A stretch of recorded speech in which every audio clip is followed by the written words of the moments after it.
فسبحان الذي لا يحصى امتنانه باللسان ولا بالقلم ونشهد أن لا إله إلا الله وحده لا شريك له وأشهد أن سيدنا وسندنا وحبيبنا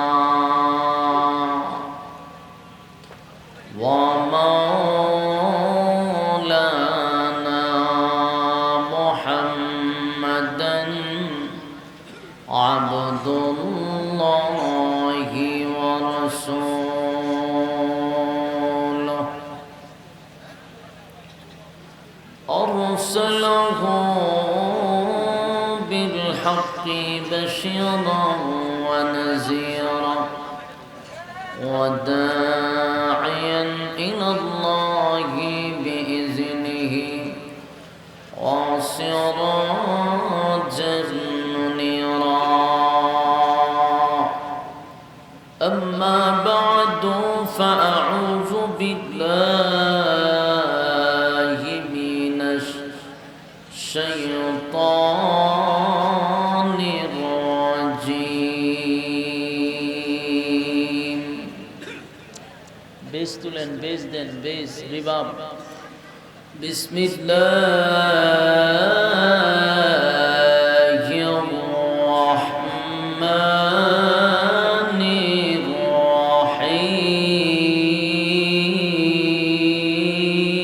الرحيم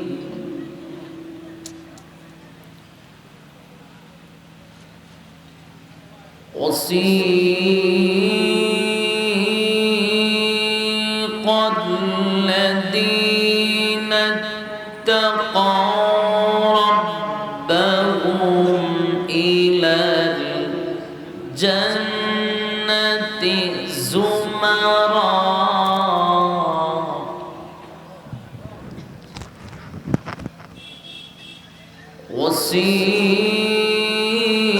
وسيق الذين اتقوا ربهم إلى الجنة زمرا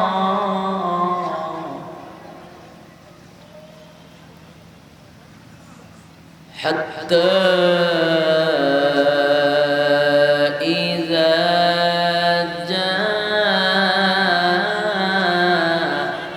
جاءوها وفتحت أبوابها وقال لهم خزنتها سلام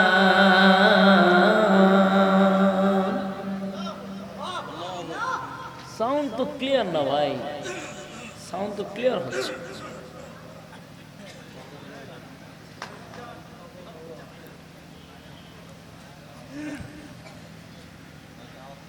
حتى إذا جاءوها وفتحت أبوابها وقال لهم خزنتها سلام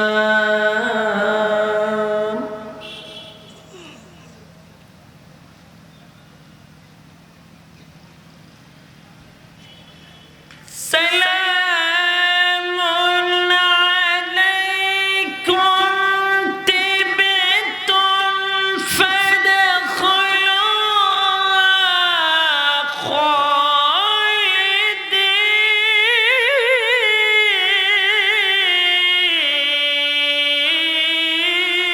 خالدين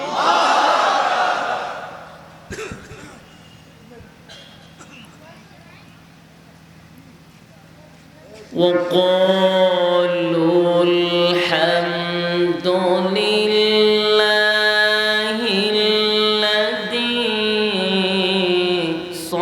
صدقنا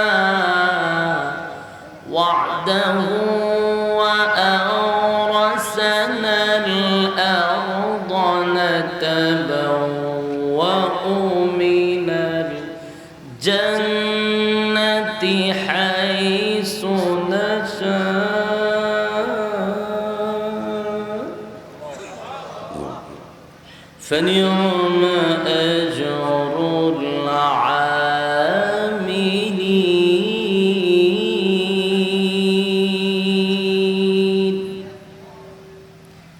فنعم أجر العاملين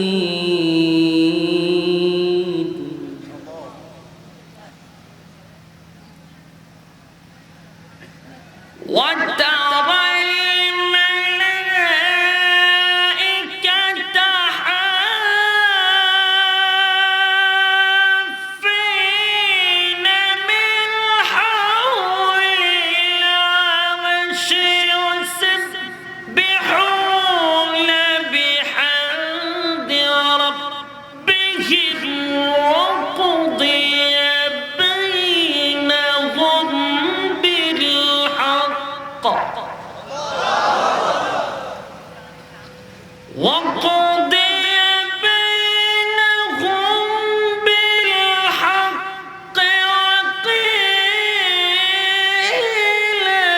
الحمد لله رب العالمين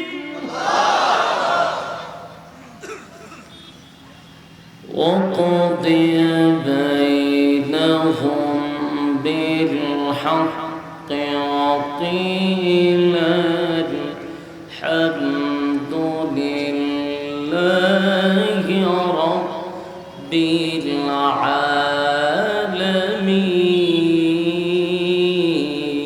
العالمين وقال تعالى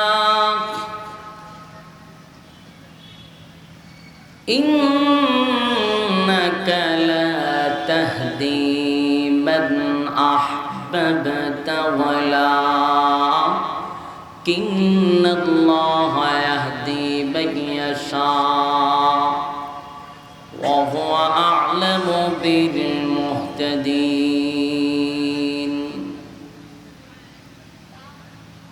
صدق الله العظيم وصدق رسوله النبي الكريم ونحن على ذلك من الشاهدين والشاكرين والحمد لله رب العالمين إن الله وملائكته يصلون على النبي يا أيها الذين آمنوا صلوا عليه وسلموا تسليما اللهم صل على محمد وعلى آل محمد كما صليت على এটা কোনো সাউন্ড নেই, একটা সুন্দর সাউন্ড আছে না ভাই, হুম হুমি, আমি তো নিজেই বুঝতেছি না আমি কি বলতেছি, ঘুমঘুমি করে কেন, আওয়াজটা ক্লিয়ার থাকবে। اللهم بارك على محمد وعلى آل محمد كما باركت على إبراهيم وعلى آل إبراهيم إنك حميد مجيد نور عرفان محبت دل میں بھرے دونوں عالم سے ہمیں کر بے خبر جلاتا نے دی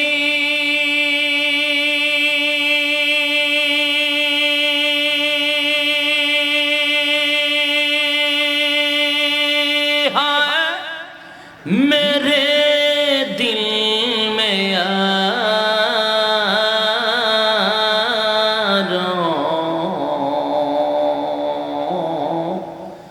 जलन की दवा अब पिला दे खुदाया। सारे दुनिया तय किया मैं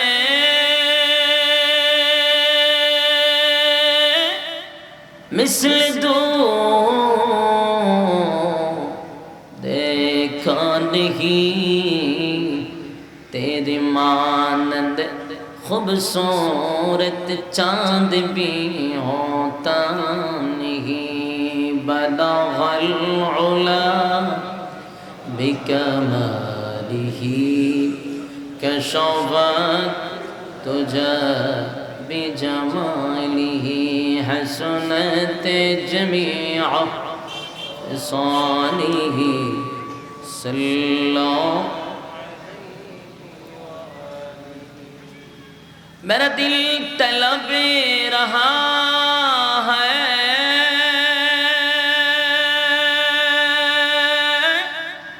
मेरी जल रहा है सीना।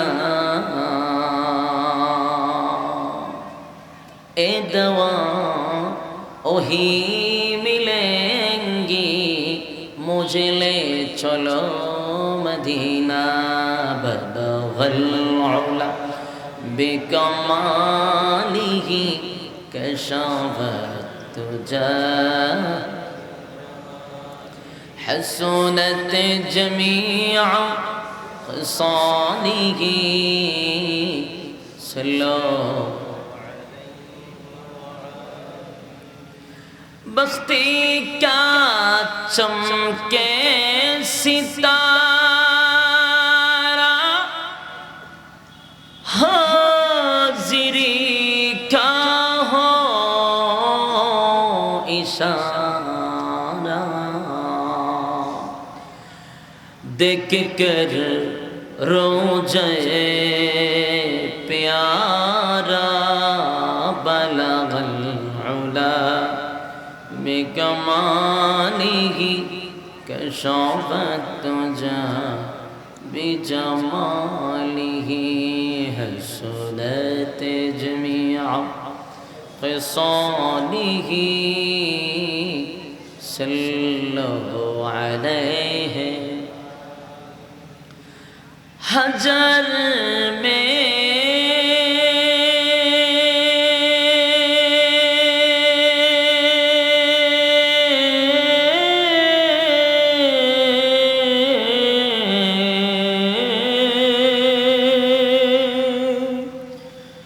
शजर में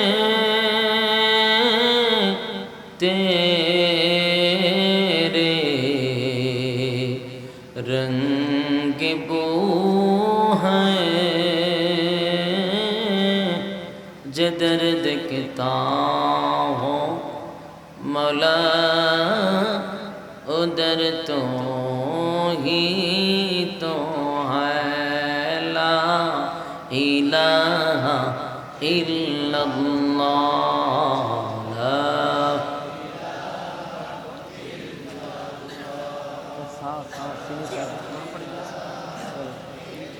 इल्लल्लाह ला इलाहा इल्लल्लाह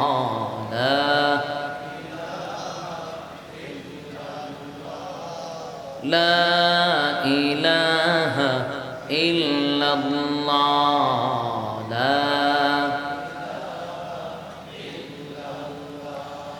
हस्बी रब्बी जल्लल्लाहु मा फी क़ल्बी ग़ैरुल्लाह।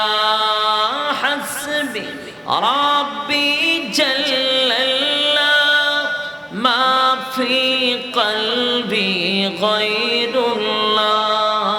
शुद्ध माबुद तुमी एक अल्लाह। বলো লা ইলাহা ইল্লাল্লাহ জোরে লা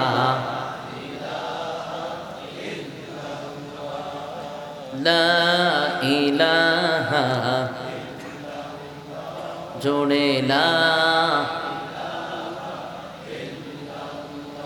নেই কোনো মাবুদ কাল্লা চারা নেই কোনো মাবুদ কাল্লা চারা এক খোদার পর দুই খোদায়ার তিন খোদা মোরা কিছু মানি না বলো লা ইলাহা বলো লা ইলাহা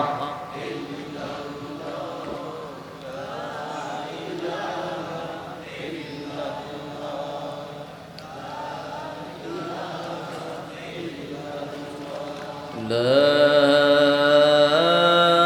إله إلا الله محمد رسول الله صلى الله عليه وسلم না আল্লাহ পাওয়ার জন্য আল্লাহর রাজি খুশির জন্য সন্তুষ্টির জন্য এখানে আসছেন উদ্দেশ্য হলো আমাদের জান্নাত পাওয়া জোরে বলেন ঠিক আরো জোরে উদ্দেশ্য আমাদের কি জান্নাত পাওয়া আমাদের একটাই টার্গেট সেটা হলো আমরা জান্নাত পেতে চাই আল্লাহকে খুশি করতে চাই তো আল্লাহকে যদি পেতে চান জান্নাত যদি পেতে চান এটা কি এমনি এমনি পাইবেন না কিছু বিসর্জন দিতে হবে অতীতের ইতিহাস যদি পড়েন তাহলে সাহাবায়ে কেরামরা জান্নাত পেয়েছে এমনি এমনি না বিসর্জন দিছে পরীক্ষা দিছে আর রব্বে কারীম তো বলেন আমি সকলকে পাঠাইছি তো একটা পরীক্ষা দেওয়ার জন্য আপনারা আছেন কোথায় দুনিয়ায় না এটা একটা পরীক্ষার হল এখানে আপনারা পরীক্ষা দিতে আসছেন পাস করবেন তো জান্নাত পাইবেন ফেল করবেন তো জাহান্নামে যাবেন তখন পরীক্ষা দিবে কারা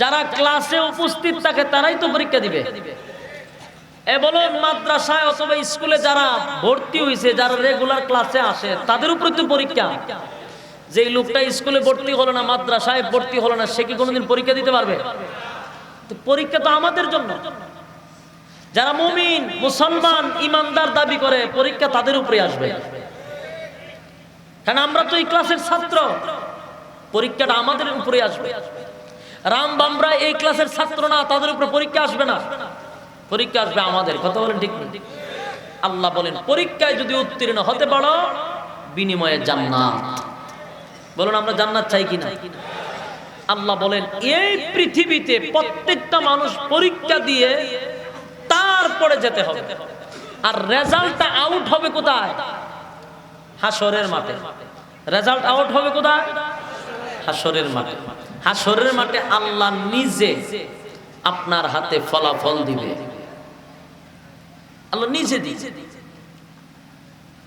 আল্লাহ বলেন আমি নিজে তোমাদের হাতে রেজাল্ট ধরায়া দিব যদি তুমি পাস করো আর কোনো হিসাব নিব না বিনা হিসাবে জান্নাত দিব আর ফেল করলে অবস্থা খুব খারাপ হবে পরীক্ষার হলে বসছি আমরা সময় নষ্ট করা যাবে না সময় মাত্র 3 ঘন্টা দেওয়া হয় দুনিয়ার পরীক্ষার হলের ভিতরে 3 ঘন্টা শেষ হলে পরীক্ষার হলের ভিতরে থাকার কোনো অধিকার নাই আমরা দুনিয়া পাঠানোর পর আল্লাহ 60 থেকে 70 বছর সময় দিছে এই সময় নষ্ট করা যাবে না এর ভিতরে পরীক্ষা দিয়ে আমাদেরকে চলে যেতে হবে না কেউ থাকতে পারছে কথা কয় না কেউ পারছে কেউ পারবো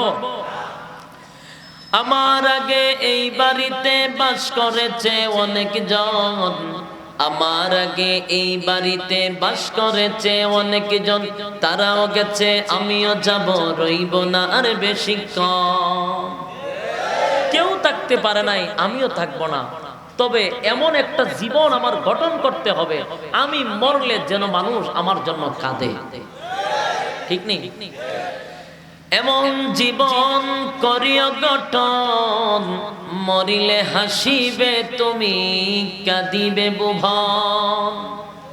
জীবনটাকে ওইভাবেই সাজাইতে হবে। কথা বলেন। আরে ভাই, আল্লাহ পাক রব্বুল আলামিন বলেন পরীক্ষার হলে পাঠাইছি, সময় দিছি কয় বছর? 60 অথবা 70 বছর, এর বেশি তো না। সাউন্ডটা একটু তুলেন, সাউন্ডটা একটু তুলেন। অপারেটর আছে, সাউন্ডটা আরেকটু তুলেন। আরে ভাই, আল্লাহ পাক রব্বুল আলামিন বলেন পরীক্ষার হলে পাঠাইছি সর্বোচ্চ 60 থেকে 70 বছর। এর ভিতরে বান্দা তোর পরীক্ষা শেষ কর।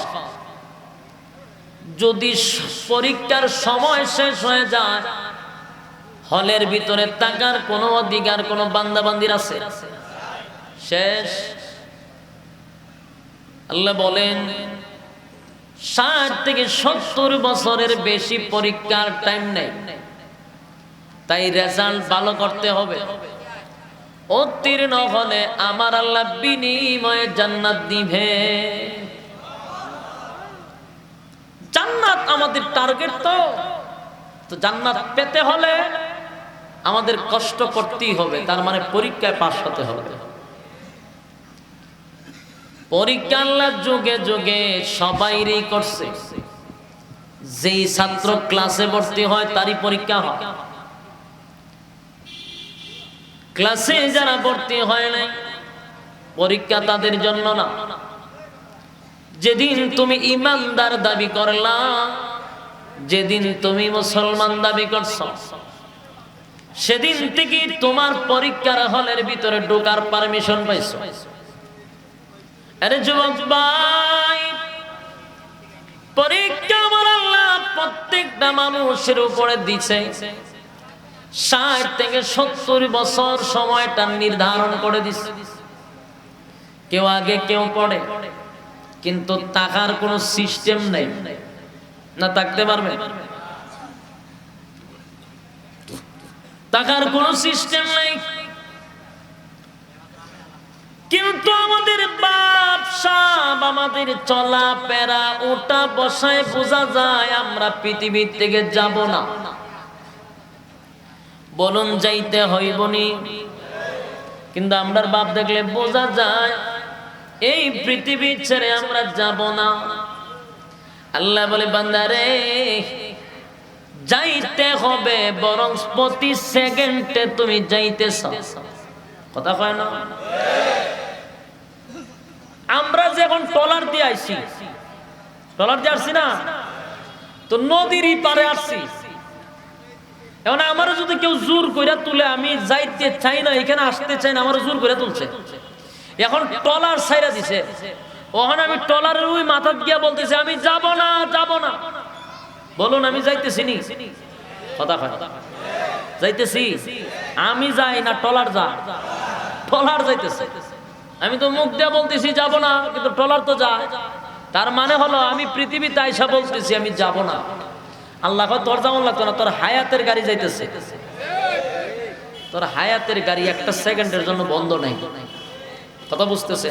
টাকার সিস্টেম নাই, থাকবো না। তাহলে মাঝখানে বড়াই দেখে কোনো লাভ আছে? ক্ষমতা দেখায় কোনো লাভ আছে? এই পৃথিবীতে কেউ থাকতে পারে নাই, তুমিও না আমিও না। মাঝখানে বড়াই দেখায় কোনো লাভ নাই। এই যুবক ভাই, রব্বি কারীম বলেন আমি আমার ঠিক টাইম মতো মালাকুল মউত আজরাইল প্রত্যেকের দরজায় পাঠায়া দিব। ঠিক আছে, ধরেন না, দরজায় পাঠায়া দিব। সময় হয়ে গেলে কেউ থাকতে পারবে না, এটাই বাস্তব। মাঝখানে তুমি বড়াই দেখাও, ক্ষমতা দেখাও। পৃথিবীর সমস্ত বড় বড় ক্ষমতাশীলরে আমার আল্লাহ মাটির সঙ্গে মিশায়া দিছে, কারো অস্তিত্ব কিন্তু নাই। তুমি কত বড় ক্ষমতাশীল তুমি হইছ, কত বড় দাপটশীল তুমি হইছ। তোমার থেকে বড় বড় ক্ষমতার মালিক ছিল ফেরাউন, নমরুদ, আবু জাহেল, আবু লাহাব, এরে বুশ, বুঝ তখনও আছে, কিন্তু গেছে জুতাটা বাড়ি খাইয়া। আল্লাহ বলেন যারাই বেশি ক্ষমতা দেখাইছে আমি আল্লাহ পৃথিবীতে তাদের কোনো অস্তিত্ব রাখি নাই। কিন্তু এই পৃথিবী তোমার আমার ছেড়ে চলে যেতে হবে, এটাই বাস্তব। মাঝখানে এমন একটা জীবন গঠন করো গো, তুমি দুনিয়া থেকে বিদায় হয়ে গেলে মানুষ যেন তোমার জন্য কান্দে, আর তুমি হাসতে হাসতে মৌলার জান্নাতে চলে যাবা। আরে যুবক ভাই, আমি কিছুক্ষণ আগেও বলেছি যুবক ভাইদের উদ্দেশ্যে ওয়াজ করব।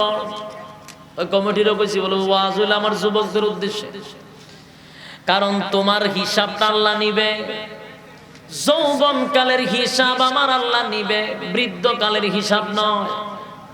এজন্য দিলের কান লাগায় শোনেন, 70 থেকে 80 বছর অথবা 60 বছর আমাদের আয়ু, কিন্তু হিসাব নিবে আমার আল্লাহ যৌবনকালে। যৌবনকালের হিসাব নিবে। আরে যুবক, কোন কাজে তুই সময় ব্যয় করলি? কোন কাজে বল আমারে, কোন কাজে যৌবন ব্যয় করলি? আল্লাহর কাছে প্রত্যেকটা মানুষ হিসাব দিতে হবে। তোমার যদি জান্নাত টার্গেট থাকে, তোমার যদি জান্নাতি টার্গেট থাকে, তাহলে তুমি অবশ্যই টার্গেট ফিল আপ করতে হবে। এটা যে কোনো মূল্যেই হোক, কথা হয় না? আরে যুবক ভাই, যে কোনো মূল্যেই হোক জান্নাত আমার টার্গেট, তো আমার ফিল আপ করতে হবে। সব বিসর্জন দিতে পারি গো, কিন্তু জান্নাত বিসর্জন দিতে পারি না। যুবক ভাইরা, যদি জান্নাত ফিল আপ করতে হয়, জান্নাত যদি আমাদের টার্গেট হয়, তাহলে আমাদের উপরে পরীক্ষা আসবে, নির্যাতন আসবে, হুমকি আসবে, ধমকি আসবে। হুমকিও আসবে, ধমকিও আসবে, গুম হতে পারেন, নির্যাতন হতে পারেন, ফাঁসি হইতে পারে। পরীক্ষা দিতে রাজি আছেন না আপনারা? এই সাহাবীরা যদি জীবন দিতে পারে, জীবন দেয়া যদি পরীক্ষায় পাশ করে চিরস্থায়ী জান্নাত লাভ করতে পারে রে, তুমি নবীর উম্মত হইয়া কি এই পরীক্ষা দিতে পারবা না? আমি তো প্রথমেই বললাম, পরীক্ষায় যদি উত্তীর্ণ না হতে পারো, খোদার কসম গো, জান্নাতের আশা করে কোনো লাভ নাই। জান্নাত যদি পেতে চাও, অবশ্যই তোমাকে কঠিন পরীক্ষায় সম্মুখীন হতে হবে। যেমন আমাদের উলামায়ে কেরামদের উপরে পরীক্ষা শুরু হয়ে গেছে। বিভিন্ন জায়গায় হুমকি দেওয়া হয়, ধমকি দেওয়া হয়, মামলার ভয় দেখানো হয়, আবার মাঝে মধ্যে গার মটকায় দেওয়ারও হুমকি দেয়, কথা হয় না? কিন্তু তারা জানে না আমরা পরীক্ষায় পাশ করুন না ছাত্র, ক্লাসের দুর্বল ছাত্র না, ক্লাসের ফার্স্ট কাতারের প্রথম শ্রেণীর ছাত্র হলো আমরা পাশ হই। দুর্বল ছাত্র নাকি? আমাদের পূর্বপুরুষরা পরীক্ষা পাশ হইছে তীরের আঘাত লইয়া, তরবারির আঘাত লইয়া। আরে তুই তো মুখ দিয়া বললি গারে মটকাবি, কিন্তু তোর হাত তো এখনো গারের কাছাইতে গেলে 10 বার জন্ম নিতে হইতে পারে। কিন্তু সাহাবায়ে কেরামরা সরাসরি তরবারি দিয়া পরীক্ষা করছে, তরবারি দিয়া পরীক্ষা চলছে, বেঈমানদের সঙ্গে মোকাবেলা। তরবারির আঘাতে আঘাতে ক্ষত বিক্ষত হয়ে গেছে, তারপরও পরীক্ষায় পাস করছে। আরে যুবক ভাই, তোমার আর আমার পরীক্ষা হবে গো। পরীক্ষা দিতে গিয়া যদি শরীরের তাজা রক্ত দিতে হয়, দিতে রাজি আছি? কেন পারবি না? আমার নবী যদি রক্ত দিতে পারে, আমি পারবো না? আজকে আমরা ঘোষণা দেই, এই বাংলাদেশ স্বাধীন করেছে 30 লক্ষ মানুষের রক্তের বিনিময়ে। ঠিক তেমনি ভাবে ইসলাম ও কায়েম হয়েছে লক্ষ সাহাবীর বিনিময়ে। সাহাবায়ে কেরাম রক্ত দিয়ে ইসলাম কায়েম করছে।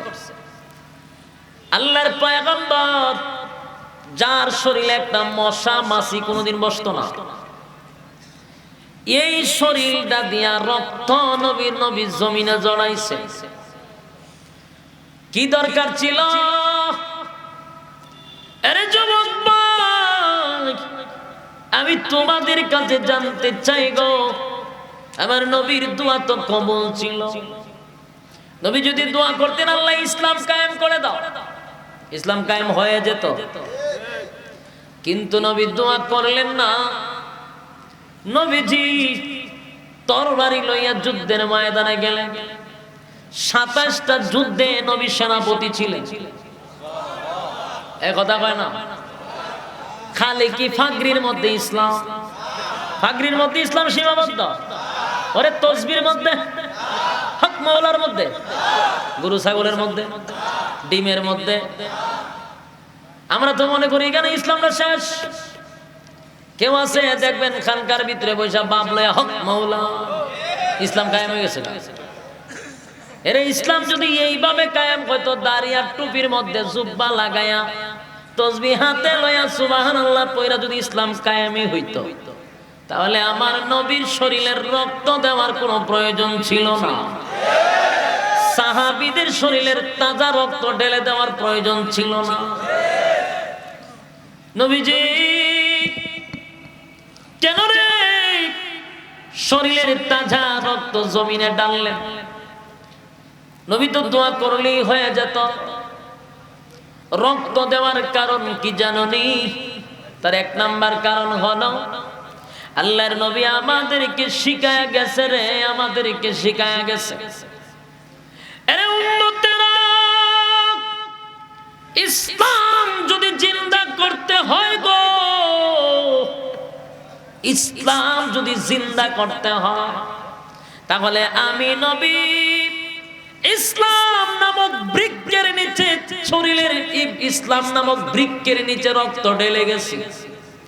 যদি ইসলাম আবার জিন্দা করতে হয়, উম্মতেরা রে, ইসলাম নামক বৃক্ষের নিচে রক্ত ঢালতে হবে, রক্ত ঢালতে হবে। কিন্তু আমরা তো আওয়াজ উনলে দৌড়ের উপরে থাকি। এটার নাম পরীক্ষা নয়, এটার নাম পাস করা নয়। ভুলে যদি আমাদের বুকে আসে, দিনের জন্য, ইসলামের জন্য বুক পেতে দিতে রাজি। কথা হয় না? সাহাবীরা পরীক্ষায় পাস করে তারপরে জান্নাতে গেছে। আল্লাহর নবী বলেন, আমি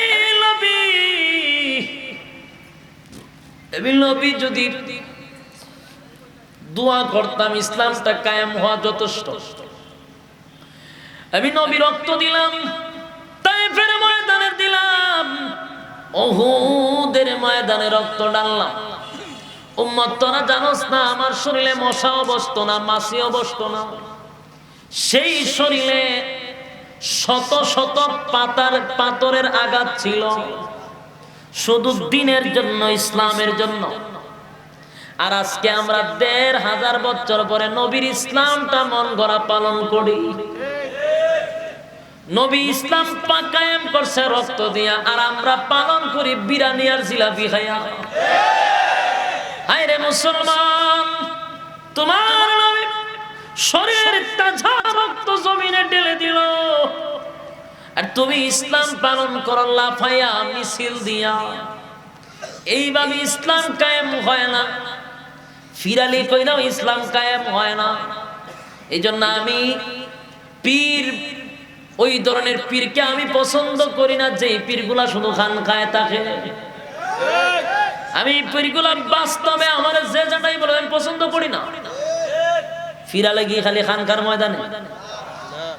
এমন পীর দরকার যে পীর খানকাতেও থাকবে, ময়দানেও বীরের মতো কাজ করবে। খালি খানকাত বয়া বয়া সুবহানাল্লাহ সুবহানাল্লাহ। আর মুরিদান কোন সময় লাউ নিয়ে আসলো, মুরগি নিয়ে আসলো, ছাগল লই আইলো, ডিম লই আইলো, এটা চিন্তা করে। এরে বন্ডতেরে কে কইছে ফিরালি করতে সূরা? নবী কি খানকাত বয়া খালি মানুষের ডিম খাইছে, মুরগ খাইছে, ছাগলটা লই আইছে কইছে? কয় আবার খাইদা লাগায় কালো একটা ছাগল লই আইছে, খালা একটা মুরগি লই আইছে। তোর খবর কি টাটা পড়ছে খালা খাইতে? এগুলো হইলো পন্থা, একটা কৌশল। এই যার নজর অন্যের উপরে সে কোনোদিন পীর হতে পারে না, পেট পূজারি হতে পারে। আমার নবী রক্ত দিল, তুই দিগানা বয়ে বয়ে ছাগল আর গরু খাস। আর বাংলাদেশের মুসলমান সব বুঝে, বিপিএল বুঝে, আইপিএল বুঝে, জি বাংলা বুঝে, স্টার জলসা বুঝে, কিন্তু ফির বুঝে না। ফির হইল যত লম্বা জড়া তত লম্বা ফির, যত বড় পাগড়ি তত বড় পীর। কেন তুই দি বিপিএল বুঝস, আইপিএল বুঝস, তুই কি ফির বুঝস না? যে হক্কানি ফির কোনটা, বন্ড কোনটা? যেটা খালি মুরগির ডিম খায় এটা কি ফির?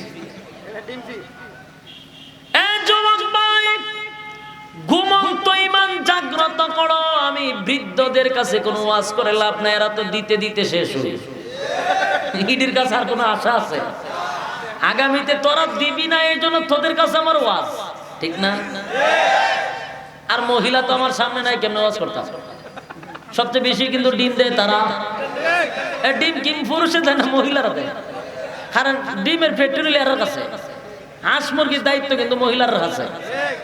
এরা রক্ষণাবেক্ষণ এরা করে, সুতরাং ডিম সাপ্লাই দেয় মহিলারা। দেখবেন এইভাবে খাবারের তলাতে ডিম লেগেছে, বাবার লেগে। বাবায় ডিম খাইতো, বাবার আর কুস্তা খাওয়ানি জানা। এক একটারে খাওয়াইতে খাওয়াইতে ফেট কেন বড় করছে, কথা বলছেন না? এটি যে বাস তুলে বাংলাদেশে যে কোনো সময় বিপদ আইতে পারে। এ যুবক ভাই, কথাগুলি বালিশের সঙ্গে মাথা লাগায় চিন্তা করবা। আমার কথাগুলি তোমরা নেগেটিভে নিবা না। যদি তুমি বালিশের সঙ্গে মাথা লাগায় চিন্তা করো যে আমার নবী তো যুদ্ধের ময়দানে লড়াই করছে ইসলামের জন্য, সাহাবীরা তো রক্ত দিছে ইসলামের জন্য, আর এখন যে আমার ইসলাম শিখাইবো সে বুঝি আরামে বৈশা বৈশা হক মৌলা কইবা ডিম খাইবো, কি জাতির পীর? তোমার কি এটা মাথায় ধরে না? পীর তো হবে নাস্তিকের বিরুদ্ধে হুঙ্কার দিবে, জুরে কোন? এই পীর তো হবে নাস্তিকের বিরুদ্ধে হুঙ্কার দিবে, আল্লাহর বিরুদ্ধে, রাসূলের বিরুদ্ধে যদি কেউ কথা বলে, পীর তো সেখান থেকে হুঙ্কার দিয়ে উঠবে, বেঈমানদের উপরে ঝাঁপিয়ে পড়বে। এটা হলো পীরের ভূমিকা। আমি খোদার কসম করে বলি, একটা কথা আমার মিথ্যা হবে না, যারা বম্পাস্টিক মার্কা পীর দেখছেন নি বাংলাদেশে কোনো আন্দোলন তারা রে নবীরে গালি দিলে আন্দোলন হয়েছে? আল্লাহর কসম করে বলি, একটা কাফারা আমার দিতে হবে না। এ কোনদিন কি দামানবাগি কুতুববাগিরে দেখছেন রাসূলের বিরুদ্ধে কথা কইলে আন্দোলন করতে? পাইতেন না। এরারে ভাইবেন লাউ নেওয়ার সময়, গুরু নেওয়ার সময়, ছাগল নেওয়ার সময়, ডিম নেওয়ার সময় হাতিয়া হাদিয়া। আমার নবীরে গালি দেয়, আর কোনো ভূমিকা নাই। যতটা খানকার পীর সবটি হইল গিয়া খালি ফেট পূজারি। রাস্তায় গিয়া পীরের মতো হুঙ্কার দিতে হবে। যুবক ভাই, আমার নবীর ভিতরে মায়া দয়া ছিল। নবীর রাহমাতাল লিল আলামিন বলা হতো। রাহমাতাল লিল আলামিন কেন বলা হতো? রহমতের সাগর ছিল আমার নবী, মায়া দয়া ছিল। এতিমের মাথায় নবী হাত বোলায়া দিত, অসহায়ের পাশে থাকতো, জীবনে মিথ্যা বলতো না। মানুষ যারা দেখলে ক্লান্তি দূর হয়ে যেত। এই মানুষটা এত মহব্বত করত, কিন্তু বেঈমানদের ব্যাপারে নবী তরবারি লয়া যুদ্ধের ময়দানে ঝাঁপিয়ে পড়ত। সাহাবীদেরকে প্রশিক্ষণ দিছে নবী, সুবহানাল্লাহ। আল্লাহর নবী যদি বেঈমানদের ব্যাপারে কঠোর হতে পারে, আর তুমি বাংলাদেশে পীরের দাবি কইরা বেঈমানরা আমার নবীরে গালি দেয়, আল্লাহরে গালি দেয়, তুমি যে একটা বক্তব্য দেও না, জীবনও শুনলাম না। আমার লাইফে শুনছি না, আপনারা শুনছেন জানি না। তাহলে তুমি সব বোঝা। আমার দুঃখটা হলো এই জায়গায় সে সব বুঝে কিন্তু তার পীরের ব্যাপারে বুঝলো না। যাচাই বাছাই কইরা পীর ধরা দরকার। আরে তো পীর ধরার কি এর দরকার? মা বাবা আছে না, ইডির আগে খেদমত কর। এই মা বাবা আসেনি, মা বাবার থেকে বড় পীর আর কেডা? আল্লাহর জমিনে মা বাবার থেকে বড় পীর আর কেউ হতে পারে না। কারণ যত বড় পীর হোক, দোয়া কবুল হইতে পারে, নাও হইতে পারে, এটার কোনো গ্যারান্টি নেই। কিন্তু মা বাবার দোয়া সন্তানের জন্য 100% কবুল। এই পীর তুই যায় বাবার দরবার, জড়ার কাছে যায়, ডিম বাবার কাছে যায়। কে রে তোর মা বাপ দি গরু আছে, এর সে বড় পীর আর কে? তোমার মা বাবা যদি দুইটা হাত তুলে সন্তানের জন্য দোয়া করে, আল্লাহ বলেন কোনো পর্দা নাই, ডাইরেক্ট কবুল। আর ফিরে ডিম দিতে দিতে ফেডের মধ্যে ডিমের বাচ্চা তুইলা লাইলেও দোয়া কবুল হইতে পারে, না হইতে পারে, এটা কোনো গ্যারান্টি নাই। চ্যালেঞ্জ আপনার লগে বিশ্বাস না করলে। এই যুবক ভাই, কথাগুলি মনোযোগ দিয়া শুনেন। আমার কথাগুলি কারো কাছে নরমাল, কারো কাছে অ্যান্টিবায়োটিকের চেয়ে বেশি।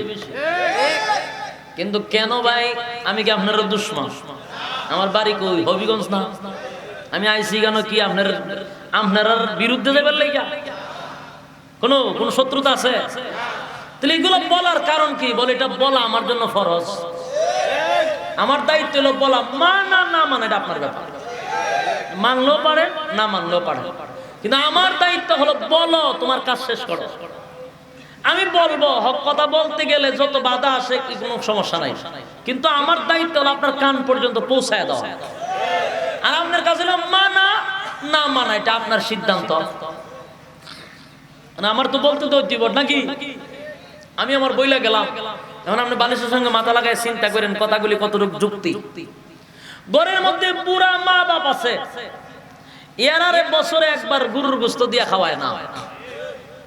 বুড়া মা বাপকে আঙ্গুর আপেল কিনে দেয় না, বৃদ্ধ বাবাকে একটা সুন্দর পোশাক কিনে দেয় না, 500 টাকা খুঁজলে ধমক দিয়ে কথা বলে, মাকে 500 টাকা দিতে চায় না, কিন্তু বাবার দরবার গুরুলিয়া জায়গা। তোর আসল মা বাপকে বেজার করে ভণ্ড বাবারে খাওয়াইয়া কি লাভ হইব রে? জাহান্নাম তো বানাইতেছ, জাহান্নাম। ঘরের মা বাবা যদি খুশি থাকে, আল্লাহ খুশি। ঘরের মা বাবা যদি বেজার হয়, তাহলে আল্লাহ বেজার। আর আল্লাহর কসম, পীর যদি বেজার হয় জাহান্নামে যেতে হবে। মানে একটা হাদিস, একটা কোরআনের আয়াত কেউ দেখাইতে পারবে না। পীর যদি বেজার হয় যে জাহান্নামে যাবো, এমন কোনো দলিল নাই। কিন্তু মা বাপ বেজার হলে জাহান্নামে যেতে হবে। কথা বুঝতে পারছেন? কার পিছে দৌড়া? মা বাপের খেদমত করেন। ওই বাবার ভাবকে দিছি মানে টিপায়, কেউ আবার তেল লাগায় টিপায়। নিজের মা বাবার পায়ে টিপান, বুড়া বৃদ্ধ ভাবা ফাও জীবনে টিপা দিছে। আমি তো মনে একটা যুবকে বাপের ফাওই ধরছে না। ওরে বাপরে, তোর আসল বাপ থেকে কি বাপ মরে গেছে গা। নিজের বাপ বৃদ্ধ বাবার যদি পায়ে একটা টিপা দিত, তেল দিয়া মালিশ করে দিত, গরম তেল দিত, শীতের দিন মৌজা পড়াইয়া দিত, অন্তর থেকে দোয়া আসতো, আল্লাহর ওলি হয়ে যেতে। তুই বন্ডর ভাও তেল দেশ, আল্লাহ মাফ করুক। আপনারও দেশে কথা কই না, বিভিন্ন জায়গাত খালি পুরুষে না মহিলারও তেল দিয়া দেয়। মহিলারা তেল দিলে কি তেল ঠান্ডা থাকে? এটা তো গরম হয়ে জায়গা, এটা অ্যাক্সিডেন্ট হওয়ার সম্ভাবনা আছে। এরকম হয়তো বাস্তব হইতেছে, প্রমাণ নেবেন। কয়টা লাগবে প্রমাণ বলেন? আমি একটা একটা করে প্রমাণ দিতে পারবো। এটা জগৎ ঘুরে না, আমি কেন বসি? কথা বুঝেন নাই? এই জগৎ ঘুরে কেন বসি? বাস্তবে অনেক দৃশ্য দেখে বক্তব্য বসি, যাতে কেউ প্রশ্ন করলে জবাবটা দিতে পারি। অনেক দরবার আছে, আমি নিজে দেখছি। কে রে, পুরুষের সামনে মহিলা যাওয়া কি জায়েজ? হ্যাঁ, ফির সাহেবের কাছে কি মুরিদান যাওয়া জায়েজ? মহিলা মুরিদান যায় বাবার কাছে, কদম মুসি করে বাবারে। যদি কেন সুমা দেশ ফাওয়ার মধ্যে কোন সময় অ্যাক্সিডেন্ট করে আল্লাহ না জানে, বাবা ডাকে। বাবা অন্যকে ডাকাটাও জায়েজ নয়। কেন বাপ ডাকবি? বাবা তুইয়া ইতা বুঝাই তো গাড়া, ইতা বুঝাইলে তো বক্তা ভালো না। কই বক্তারে দাওয়াত দিছে গাড়া? তোমারে তো বাঁচায় যাইতেছি আমি। এই কথাগুলো আপনি আমার ফালাই দিতে পারবেন? কোন অ্যাঙ্গেল থেকে আমার কথাগুলো আপনি ফালাই দিবেন বলেন? আপনার ঘরের মা বাপরে একদিন ভাবে তেল দিলেন না, মানে বাবার ভাবে তেল কিয়ামতের আগে দিলে লাভ হইব? আপনার বিবি, আপনার বউ, আপনার স্ত্রী পীরের পায়ে তেল দেয়, আপনি স্বামী হিসাবে কয়দিন আপনার পায়ে তেল দিছে? হ্যাঁ কথা বলেন।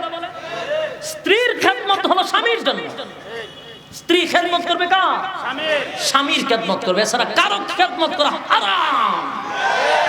যুবতী মেয়ে যদি বাবারও খেদমত করে, আপন বাবার পায়ে যদি তেল দেয়, ইসলাম নিষেধ করছে।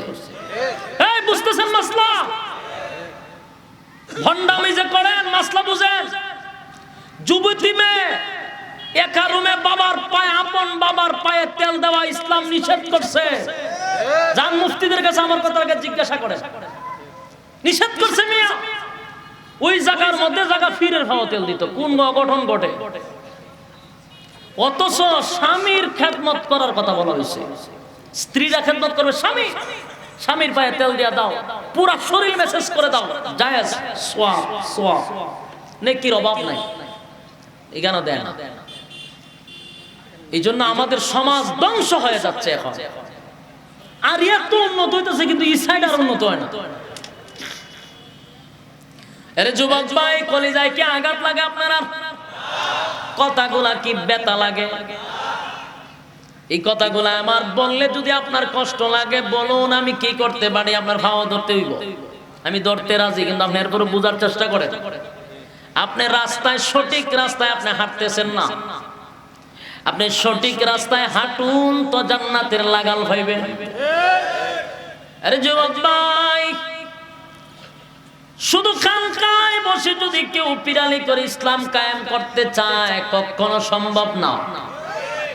আল্লাহর নবী নিজে রক্ত দিয়েছেন দ্বীনের জন্য, ইসলামের জন্য রক্ত দিতে হবে। সাহাবায়ে কেরাম ইসলামের জন্য, দ্বীনের জন্য শরীরের তাজা রক্ত দিয়ে ইসলাম কায়েম করছে। জোরে কয় না? তারা যদি রক্ত দিয়ে ইসলাম কায়েম করে, তুমি কি জিলাফির পুতলা বানায়া সম্ভব? আরে যুবক ভাই, সাহাবায়ে কেরাম জান্নাতের সার্টিফিকেট অর্জন করেছে তাজা রক্ত দিয়া। জোরে কোন কি দিয়া? রক্ত দিয়া। রক্ত দিয়া ইসলাম কায়েম করেছে, ইসলাম কায়েম করেছে। আল্লাহর নবী বলেন, যুবকদের অবদান বেশি। ও যুবক ভাই, তোমারও ইসলামের জন্য অবদান থাকা দরকার আছে না নাই? আজকে আমরা সময় দিই ফেসবুকে, 24 ঘন্টা খালি দেখবেন টানে। এই যে টানা শুরু করছে না, টানতে দেখে, টানতে দেখে, রে গেল টানস কা। আমাদের টার্গেট তখন ফেসবুক, আমাদের টার্গেট হইলো গিয়া এখন ডান্সের দিকে। ডান্স তো পাগলো ডান্স, এরপর আপনার লঙ্গি ডান্স। এগুলার মধ্যে যদি আমাদের টার্গেট থাকে, বলুন আমাদের জান্নাত যাওয়া এটা ফিল আপ হবে? জান্নাত আমাদের টার্গেট, ফিল আপ হবে না। সাহাবায়ে কেরামদের টার্গেট ছিল জান্নাত। তাই তো দুনিয়ার জমিনে আল্লাহ তাদের উপরে খুশি হইয়া জান্নাতের সার্টিফিকেট দুনিয়াতে দিয়া দিছে। সুবহানাল্লাহ। আসেনি? জান্নাতের সার্টিফিকেট আমার আল্লাহ দুনিয়ার জমিনে দিয়া দিছে। নাম ধরে ধরে বলেছে, তুমি জান্নাতি, তুমি জান্নাতি, তুমি জান্নাতি। তার একটাই কারণ ছিল, পরীক্ষায় ফার্স্ট ডিভিশনে পাস করছে, রেজাল্ট ভালো করছে। আসমান থেকে সার্টিফিকেট চলে আসছে, এরা তো জান্নাতি। সুবহান। আরে ভাই, এমনে এমনে নয় গো, এমনে এমনে নয়।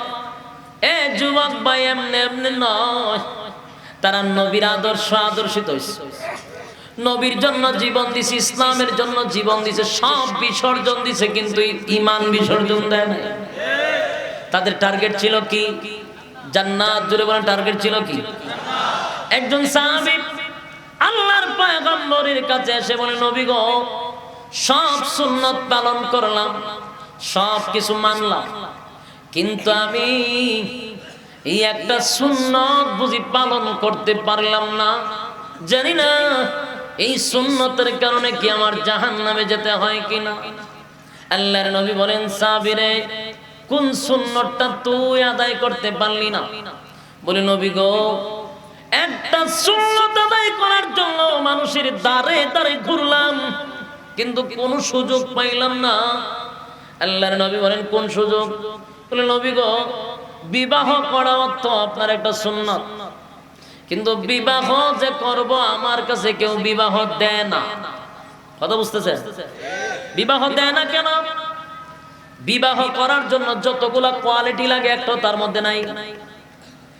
এক নাম্বার হলো জামাত, যার কাছে বিবাহ দিবে তার অর্থ সম্পদ কেমন আছে এটা মাঝে তালাশ করে, ঠিক নেই? দুই নাম্বার হলো জামাই দেখতে কেমন, স্মার্ট কিনা। কথা হয়, জামাই দেখতে কেমন। তিন নাম্বার হলো জামার চরিত্র কেমন, আমার মধ্যে চরিত্র ভালো, কিন্তু দুইটা কোয়ালিটি ভালো না। আল্লাহর পয়গম্বর বলেন, সাদ মদিনায় ঘুরলি তোরে বুঝি কেউ বিবাহ দেয় না? বলেন না, কোনো মাইয়া আমার কাছে বিবাহ দেয় না। তার এক নাম্বার কারণ হলো বেচারা খুব কালো। কালা কি অস্ত্রের কালা, ফাতিলার তলা, বুঝেননি? তাও চেহারা, অনেক মানুষ কালো হইলে কিন্তু চেহারার ফেস সুন্দর থাকে, দেখতে ভালো লাগে, কিন্তু তার চেহারার ফেসও সুন্দর না। নাক একটা আছে কিন্তু এইভাবে, আবার চোখ একটা আছে তো সেন্ট্রাল লড়াই, সেন্ট্রাল লড়াই বুঝুননি? চাইছে আমার দিকে, বুঝা সভাপতির দিকে চাই রয়েছে, এটা দেখো সেন্ট্রাল লড়ানো। এই এমন কাটিং এর মানুষ, দেখতে সুন্দর না, রং কালো। এ যুবক ভাই, এমন কিছু কালো সাহাবী ছিল, দুনিয়ার মানুষের কাছে তাদের দাম ছিল না, আল্লাহর কাছে বড় দাম ছিল। এক কালো ছিল বিলাল, আর এক কালো হলো সাদ। এরকম কয়েকজন কালো ছিল, আল্লাহর কাছে তাদের বড় দাম। ওই সাহাবী বলে, নবী গো, দেয় না কেউ আমার কাছে বিবাহ দেয় না। কেন দেয় না? বলে, নবী আমি দাঁড়ে দাঁড়ে ঘুরছি, কেউ আমার বিয়া দেয় না চেহারা দেখা। আবার আমি গরিব, এমন গরিব শরীরে ভালো একটা কাপড় নাই, যাওয়া আছে 14টা তালি দেওয়া, এমন ছেলের কাছে কে বিবাহ দিবে? আল্লাহর নবী একটা কাগজের মধ্যে নাম লিখলেন, বাবার নাম, মেয়ের নাম, গ্রামের নাম, ঠিকানা লেখা কাগজটার মধ্যে লেখা, তারপরে সাদের হাতে দিলেন, রে সাদ, এই কাগজটা লইয়া অমুকের বাড়ি যাইবি, গিয়া বলবি আমি নবী বলছি তার মেয়ে যেন তোর কাছে বিয়া দেয়। আসেনি আপনার এলাকা? সুবহানাল্লাহ। এরা চিন্তা করে আছে বেশি সুবহানাল্লাহ করে যে হুজুরের দাম বাইরে জায়গা, এর লিগে নিয়ত করছে বেশি জোরে কইতে না। এ যুবক ভাই, যার বাড়িতে বিবাহের আলাপটা দিয়া পাঠাইছে, মনে করেন এলাকার মন্ত্রী, কথা বুঝতেছে? তদানীন্তন সময়ের সবচেয়ে ধনাঢ্য ব্যক্তি ছিল, মানে বর্তমান একজন মন্ত্রী সমান সম্মান। আর এবার হইলো পথের ভিখারি বলে চলে, নাই গড় দরজা, আবার হইলো বেটার চেহারও সুন্দর না, কাপড় চোপড়ও ভালো না, গরিব, কি অস্থির গরিব, এক বেলা খাইলে 3 বেলা খেতেই পারে না। এমন লোকরে বাড়াইছে, মনে করেন মন্ত্রী বাড়ি, বেচারা কাগজ লইয়া গেছে মন্ত্রী বাড়ি, করিং বেলা টিপ দেয়, দারোয়ান আয় কেউ টাকা লাগবো, টাকা লিবে আইসি আমি, কেরাইছি কয়েকটু মন্ত্রী সবার সাথে কথা ছিল। আচ্ছা বলেন, পথের এক ভিক্ষুক যদি আয়সা সেরা বলে মন্ত্রীর সাথে কথা ছিল, দারোয়ান এরা জায়গা রাখবো? কথা কয় না। ওই বেড়া, আমার লোকে কথা কর তোর যোগ্যতা নাই, তুই কোস মন্ত্রীর লোকে কথা কইতে, সাহসটা কথা। তো তারা তো সাহাবীদের যুগ ছিল, এমন ব্যবহার তো করবে না। বলতেছে, ভাই আপনার কোন দরকার লাগলে আমার কাছে কোন, সাহায্য লাগবে না, ওতে কেরাইছো? আমার মন্ত্রীর সাথে কিছু পার্সোনাল কথা আছে, কথা বুঝতেছে?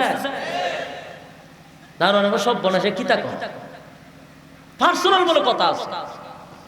এদের যে নমুনা, বললাম সাহায্য দিয়ে হেও নেয় না। তো ভাই সাহেব আপনি বসেন, মন্ত্রী সাহেব নামলে আমি জানাবো। তো এক জায়গায় বসে বসে তাড়াতাড়ি তাড়াতাড়ি, সময় নাই, বেটা খুব ব্যস্ত। কারণ ফাওয়ার টাকা আর জানেননি, পাওয়ার হলো রাসূলের। পাঠাইছে কে? আল্লাহ রাসূল পাঠাইছে। তো পাওয়ার কি কম নেই? আগে তো পাওয়ার ছিল না, এখন পাঠাইছে রাসূলে। কি জাত পাওয়ার? দাঁড়ান ভাই, তাড়াতাড়ি যা, সমানে নিলে সাদ এক কাপ ম্যাডাম ভিআইপি যাক। এখন দারোয়ান গেছে মন্ত্রী সাহেবের দিকে, স্যার এক ভিক্ষুক পথের ভিখারি আমার মেয়ের বিবাহের জন্য, বলে হ পাঠাইছিলাম। ওই সাহাবী মাথা দাঁত দেয়া বলে ইন্না লিল্লাহ, আপনি পাঠাইছেন? বলে হ্যাঁ। বলে নবী গো, আমার মেয়ে তো রাজি, আমিও রাজি, আমার 14 গোষ্ঠী রাজি। আপনি নবী বিয়া করায়া দেন, সুবহানাল্লাহ বলেন। আপনি বিবাহ করায়া দেন। আল্লাহর নবী ডাক দিয়া বলে, সাদ, তোমার কপাল তো বালা, মদিনার মধ্যে ওয়ান পিস একটা মেয়ে পাইছো, যার বিবাহের প্রস্তাব বড় বড় ব্যবসায়ীরা দিছে, কাজ হইছে না। বড় বড় টাকাওয়ালারা দিছে, স্মার্ট ছেলেরা দিছে, কাজ হইছে না। এই মেয়ে গোটা মদিনায় ওয়ান পিস এমন সুন্দরী মদিনার হুরপুরি তোমার কপালে পাইছো। এখন দে বিবাহ করবায় মোহরানা লাগবো, দেন মোহন লাগে না? এখন লাগে না, লাগে বলে সূরা ফ্রিজানে আঁকা দিতে দেন মোহর। পারবিনি দিতে? হুজুর কইতে দিম, দিতে পারলে তো আগেই বিয়া করতাম, নাই এই জন্য তো বিবাহ করতে পারি না। এই দেন মোহর নবী বিভিন্ন জায়গা থেকে এনে তারে দিছে, সুবহানাল্লাহ। দেন মোহর দিব বউ এইটাও নাই, বুঝেন কি পরিমাণ গরিব। এরপরও বউ রাজি হইছে কেন? জান্নাতের আশায়। জোরে বলেন কিসের আশা? তাদের টার্গেট তো দুনিয়া না, টার্গেট হলো জান্নাত। দেন মোহর আরেকজনের কাছ থেকে এনে তারপরে রাসূল বিবাহ করায়া দিছে। সূরা কোন সুবহান, বিবাহ করায়া দিল রে। বিবাহ হয়ে গেল। বলুন, বিবাহ হওয়ার পরে এখন বউয়ের কাছে যাওয়ার আগ পর্যন্ত আনন্দ আসেনি? কথা বল, এই যুবক, আনন্দ আসেনি? এতে কেমনে হবে? প্রেমিকের কাছে যাবে লেগে তো মরে যাগা, আর বউয়ের কাছে আনন্দ লাগবে কেমনে? ভালো করে কথা শুনেন। রাসূল তার বিবাহ করায় দিছে, দিয়া কইছে রে বিয়া তো করায় দিছি, অন বউর কি কাপড় চোপড় লাগতো না? কথা বল। আগে তো মেকআপ আসিন না, এখন মেকআপ লাগে। খালাডারে একবারে ভিআইপি বানাইলা ময়দা দিয়া। আগে তো এটা ছিল না, এরপর তো কিছু জিনিস লাগেনি, কাপড় চোপড়। রাসূল বলেন, মিয়া বিয়া করছো, বউর শাড়ি টাড়ি দিতে না, কই থেকে দিন? তা আরো কিছু টাকা দিছে, দেখো এটা থেকে শাড়ি গয়না কিনে আনো, আর তুমিও নিজের গেটআপটা একটু পরিবর্তন করে একটু সুন্দর সুন্দর হয়ে বউর কাছে যাও। বেটি তো বিশ্ব সুন্দরী, তুমি মিয়া এক অবস্থা রইছো, সুন্দর করে কাপড় চোপড় পরো, সেন্ট টেন্ট মাইরা হাতের পাতো মাইরা ফেরো যাও। তো জি হুজুর টাকা দেন। টাকা দিছে, গেছে মার্কেটে। বেটা মার্কেটে যা, আর একবার টাকা দেয়, কোনো অসুবিধা আছে? মার্কেটে যাইতেছে, এখন বুঝেন মার্কেটে যা আরেকজনের টাকা দিয়ে বিয়ে করছে বিশ্ব সুন্দরী, ভিতরে আনন্দটা কেমন হইব?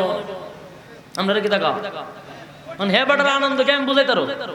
কথা অনেকে জানের পরে কইতেছে না, এখানে শরমাইতেছে। থাকদাম লজ্জা শরম আছে, কি করবেন? ভিতরে বাড়ার যে কি আনন্দ আমি কেমনে বুঝাবো? যেই লোকে বিবাহ কইরা 2 দিন আছে মাত্র বিবাহ করার, এর ভিতরে কি জাত আনন্দ আমি বুঝানি যাব?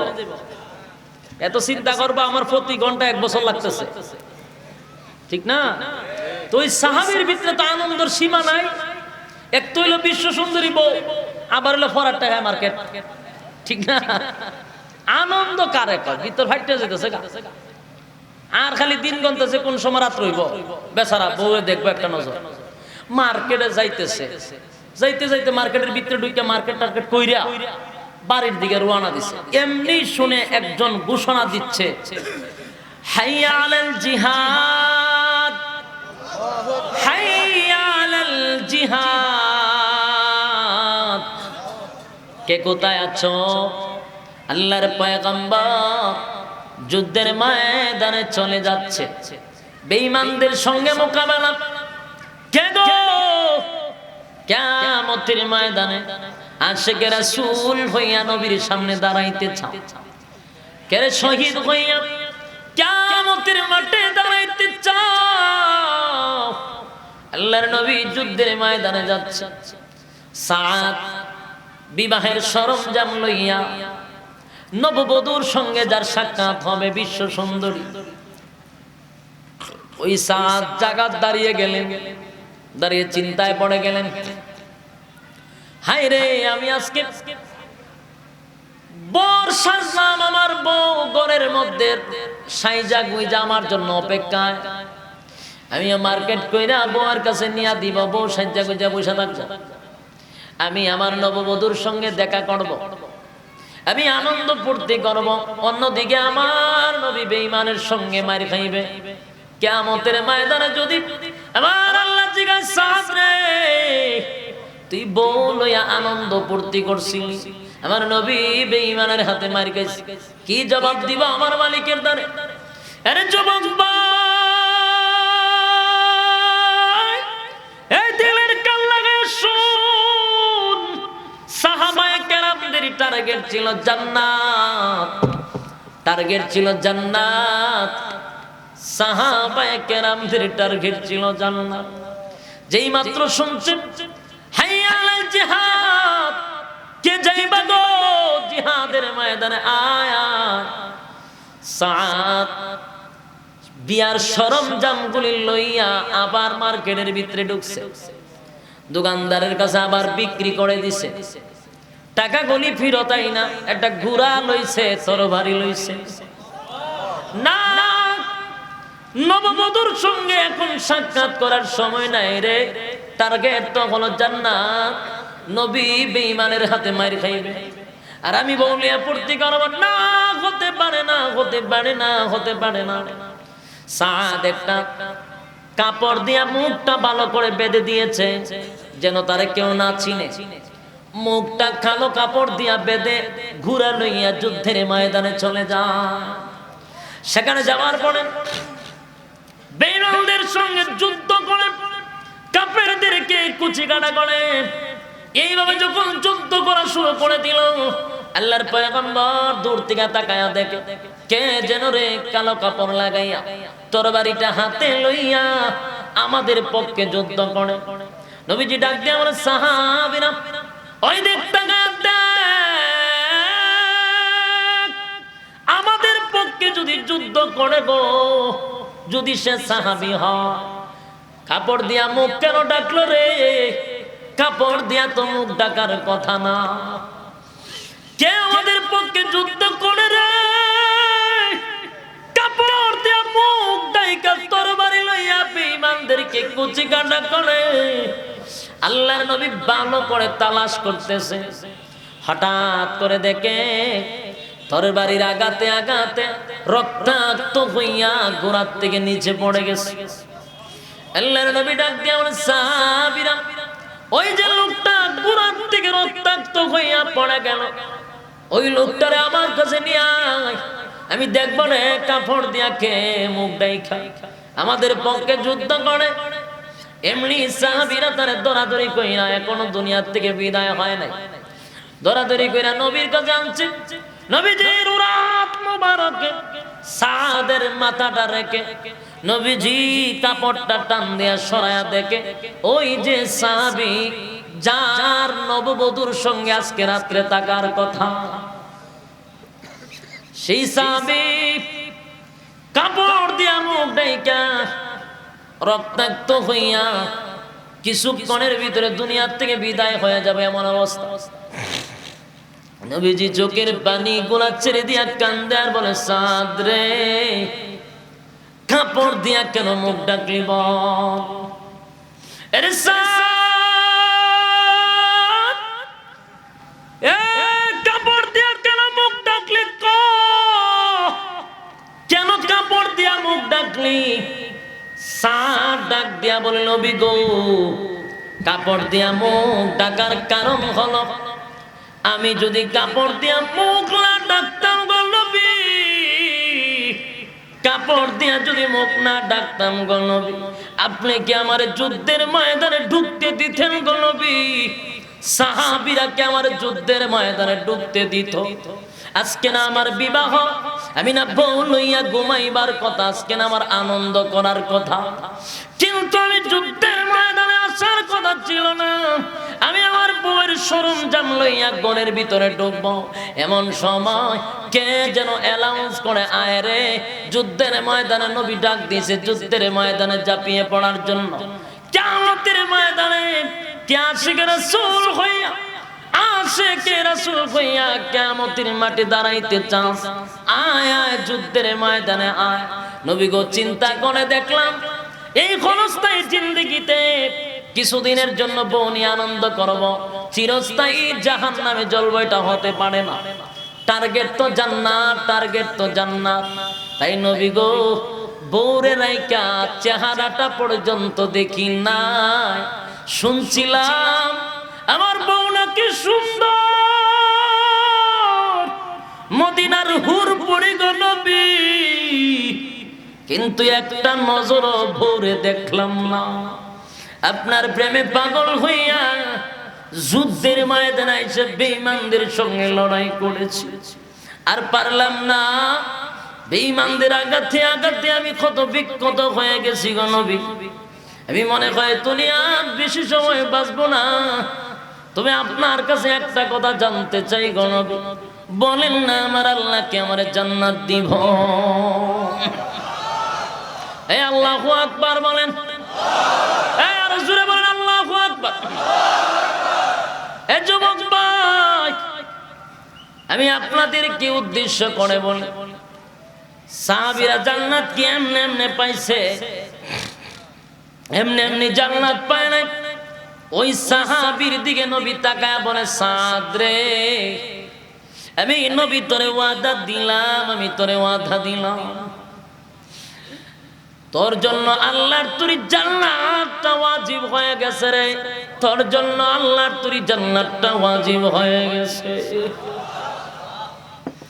সাদ, ওই সাদ সালাবি চোখের পানি ছেড়ে দিয়া বলে, নবী গো আপনি বলছেন জান্নাত ওয়াজিব, আনন্দে বুকটা পড়ে গেছে। নবীর দিকে তাকায় তাকতে তাকতে সাদ সালাবি এই পৃথিবীতে চিরবিদায় নিয়ে গেছে, শাহাদাত বরণ করছে। যেই মাত্র সাদ সালাবি দুনিয়া থেকে বিদায় হয়ে গেল, নবীজির চোখ দিয়া বেয়ে বেয়ে পানি পড়ে। নবীজি কাঁদলেন, কিছুক্ষণ পরে নবী একটা মুচকি হাসি দিল, আবার নবী কাপড় দিয়া মুখটা ঢেকে ফেলল। তিনটা দৃশ্য দেখে সাহাবায়ে কেরাম অবাক হয়ে গেল। এক নাম্বার হলো নবী কাঁদছে, এটা স্বাভাবিক। মাঝখানে নবী মুচকি হাসি কেন দিল? মাঝখানে নবী মুচকি হাসি কেন দিল? রুমাল দিয়ে আবার চেহারাটা কেন ডাকলো? নবীজি ডাক দেয়া বলেন, সাহাবীরা ডাক দেয়া বলেন, নবী গো আল্লাহর পয়গম্বর, আপনি আবার হাসলেন, আবার চেহারাটা ঘুরাইলেন, মুচকি হাসি দিলেন, এই কারণটা জানতে চাই গো নবী। আল্লাহর পয়গম্বর বলেন, সাহাবীরা রে আমি যা দেখি তোমরা তা দেখো না। আমি তাকায়া দেখি আমার সাদে সালাবির রুহুটা নেওয়ার জন্য, আমার সাদে সালাবির রুহু নেওয়ার জন্য জান্নাত থেকে অসংখ্য হুরু গিলমানরা রুহুটা নেওয়ার জন্য টানা হেঁচড়া শুরু করে দিয়েছে। কে আগে জান্নাতে নিবে, কে আগে জান্নাতে নিবে? হুরু গিলমানরা যখন টানা হেঁচড়া শুরু করে দিল, এই দৃশ্য দেখে আমি তাদের কাপড়গুলি এলোমেলো হয়ে যাচ্ছে, আর তাদের টানা হেঁচড়া দেখে কে আগে নিবে কে পরে নিবে, এই দৃশ্য দেখে আমি মুচকি হাসি সামলায় রাখতে পারি নাই। আল্লাহ পালাপি করার কারণে কাপড়গুলি এলোমেলো হয়ে গেল। তাই তো আমি শরমে লজ্জায় চেহারাটা ঘুরাইয়া নিলাম। জান্নাত কেমনে পাইছে বলেন? এমনে পাইছে জান্নাত? জোরে হয় না? এই মিয়া 5টা মিনিট সাউন্ডটা তুলেন, 5টা মিনিট। মিয়া আপনার মুখ মাইক দিয়ে ওয়াজ করলে তো বক্তা জাগাত মারা যাবে, শ্বাস টাইনা ভিতরে সব নিয়ে যায়।